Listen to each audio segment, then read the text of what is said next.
Hay ideas que, bueno, que parecen eternas, ¿no? De esas que dan forma a civilizaciones enteras durante siglos y que luego, casi sin darnos cuenta, acaban convirtiéndose en reliquias.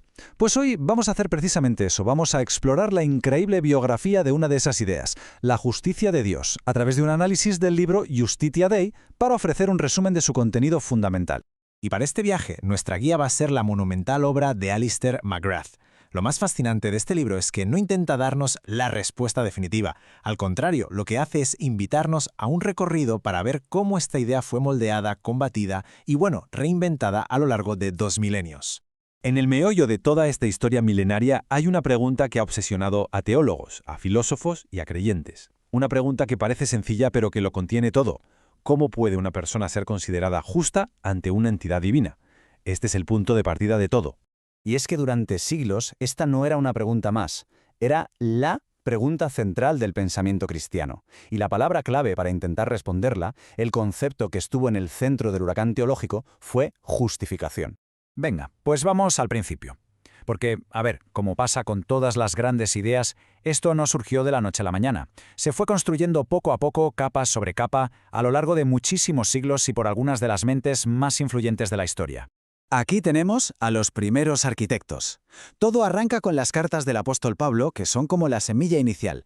Durante los siglos que siguieron, la idea estaba ahí, pero era un poco difusa, ¿sabes? Como una neblina, hasta que llega una figura absolutamente monumental que lo va a cambiar todo, Agustín de Hipona. Y aquí, ojo, llega el giro crucial de Agustín. Para él, justificare significaba literalmente justum facer, es decir, hacer justo. Esto es fundamental, porque no hablaba de una simple declaración legal, como un juez que perdona. No, hablaba de un proceso real, de una transformación por dentro. Y esta idea fue tan potente que dominó el pensamiento occidental durante los siguientes 1000 años. Y ¿qué pasó en la Edad Media? Pues que los grandes teólogos cogieron estas ideas de Agustín y como si fueran ingenieros se pusieron a construir. Sistematizaron todo. La justificación se convirtió en una pieza clave de sus grandes catedrales teológicas, una herramienta para organizar y entender el mundo. Y entonces llegamos al clímax de nuestra historia. En el siglo XVI, esta idea, que había sido una herramienta para teólogos, de repente explota. Se convierte en el epicentro de un terremoto cultural y religioso que conocemos como la Reforma Protestante, un terremoto que sacudió los cimientos de toda Europa. El gran protagonista de este acto, claro, es Martín Lutero, pero lo que hizo, fue mucho más que desempolvar una vieja doctrina. Tuvo la audacia de cogerla y colocarla en el centro absoluto de todo su pensamiento. Y al hacerlo provocó una ruptura radical con 1000 años de tradición. Y aquí se ve la fractura, clarísima. Para los protestantes es un acto externo. Dios, como un juez, declara que alguien es justo, aunque por dentro siga siendo pecador.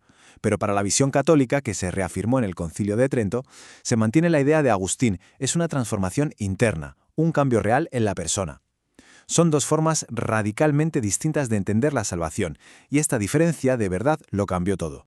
Mirad, para que nos hagamos una idea de hasta qué punto era importante esto, está esta famosa frase en latín que usaban los reformadores. Significa el artículo sobre el que la Iglesia se mantiene en pie o se cae. O sea, para ellos, la justificación no era un tema secundario, era la viga maestra. Si esa viga fallaba, todo el edificio se venía abajo. Lógicamente, la Iglesia Católica tenía que responder. Y lo hizo de forma muy sistemática en el Concilio de Trento, donde desglosó la justificación pieza por pieza. Y aquí la clave es el último punto de la tabla, la causa formal.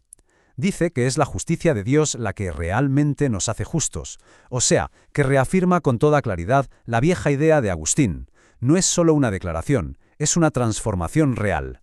Pero ya se sabe, lo que sube tiene que bajar. Y como ocurre con las estrellas más brillantes, después de ese apogeo tan espectacular, la luz de esta idea comenzó a apagarse. Entramos en el tercer acto de su biografía, el inicio de su largo eclipse en el mundo moderno. La Ilustración llegó y, le dio la vuelta a todo. De repente, ideas que eran la base de la base, como el pecado original, empezaron a ser cuestionadas. La gente se preguntaba, ¿pero esto tiene sentido?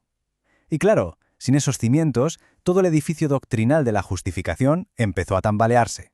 De hecho, McGrath, el autor, señala un periodo muy concreto, la segunda mitad del siglo XX, como el momento del eclipse total. En apenas 50 años, una doctrina que había sido el centro del universo teológico para millones de personas pasó a ser, una idea marginal, casi una nota a pie de página en la historia. Para entender bien este cambio de mentalidad, esta cita del teólogo John Macquarrie es demoledora. Una idea que había definido la identidad de iglesias enteras, por la que se habían librado debates feroces, llegó a ser vista por algunos como una simple exageración histórica, un vestigio del pasado.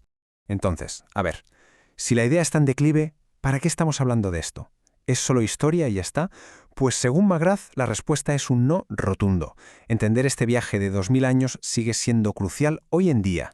El autor nos dice que esto importa, y mucho, por 3 motivos principales. Primero, la historia de esta idea es como un mapa perfecto para ver cómo nacen, viven y a veces mueren las grandes ideas. Segundo, es una caja de herramientas llena de conceptos que todavía hoy nos ayudan a pensar sobre la reconciliación.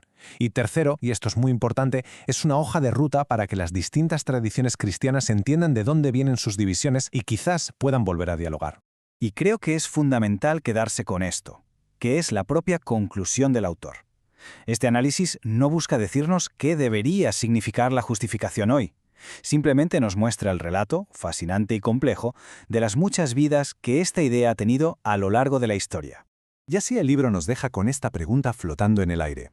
Después de su auge, su fractura y su eclipse, ¿es este el final de la historia para la doctrina de la justificación?